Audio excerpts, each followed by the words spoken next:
Persekusi, intimidasi menjadi dua hal utama ketika kita berbicara tentang ormas. Ketika PDH dikenakan, dilengkapi dengan lencana dan bintang-bintang kehormatan buah dari hayalan, wibawa dan jumawa menjadi setipis tisu, sekaligus perayaan dari hilangnya identitas individu. Sejak manusia meninggalkan surga, manusia harus menjalin hubungan antara sesamanya untuk memenuhi kebutuhan dari makan hingga reproduksi, bermula dengan hidup berburu, kemudian bertani.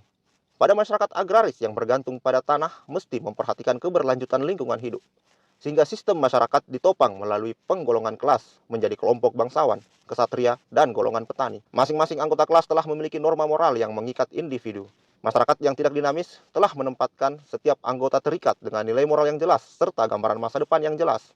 Anak seorang petani telah menemukan masa depannya sebagai petani, dan selama dirinya tidak berbuat onar dan celaka, maka seluruh masyarakat akan melindunginya.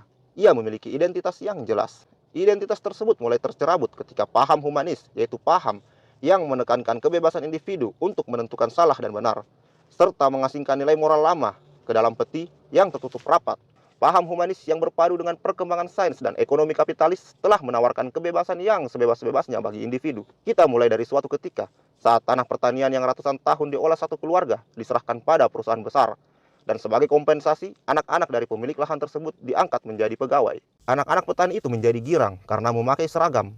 Namun ada banyak hal yang hilang dari dirinya. Mulai dari kicauan kenari yang membuatnya berdendang menyusuri pematang sawah berganti menjadi sempritan petugas keamanan. Tidak ada kongguan isi rengginang pada petang. Hanya kelelahan dari seragam yang berpuluh keringat. Tidak ada hahaha seperti dahulu kala. Sebab teman-teman bekerja berasal dari seluruh penjuru desa dengan berbagai budaya dan bahasa. Anak petani itu hanyalah satu dari sekian ribu pegawai, tidak berharga, tidaklah seperti di desa. Ia begitu dihormati dan dihargai. Namun tanah moyangnya sudah tiada, dan nilai-nilai lama telah terkurung di dalam peti yang kuncinya tidak diketahuinya lagi. Maka anak petani itu pun kembali bekerja. Punya pikiran, tapi tata tertib harus dipatuhi. Ia terjaga namun hilang kesadaran diri, sekedar mengerjakan kewajiban tanpa kemerdekaan diri. Maka anak petani ini pun mencari tempat pulang, tempat di mana dia dapat mencari identitas yang hilang. Dan ormas membukakan pintu untuknya. Ormas-ormas menjanjikan keamanan, membuat dirinya diterima. Namun ormas tetaplah ormas. Ia tidak mampu melawan perusahaan-perusahaan yang padat modal. Maka menjadi barbar adalah jalan keluar.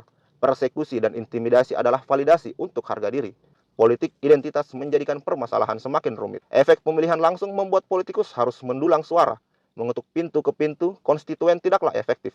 Maka menghidupi ormas adalah jalan pintas. Para politikus melenggang naik ke atas kekuasaan. Ormas-ormas ditinggalkan atau dibiarkan tetap berbuat onar. Permasalahan manusia modern ini memang rumit.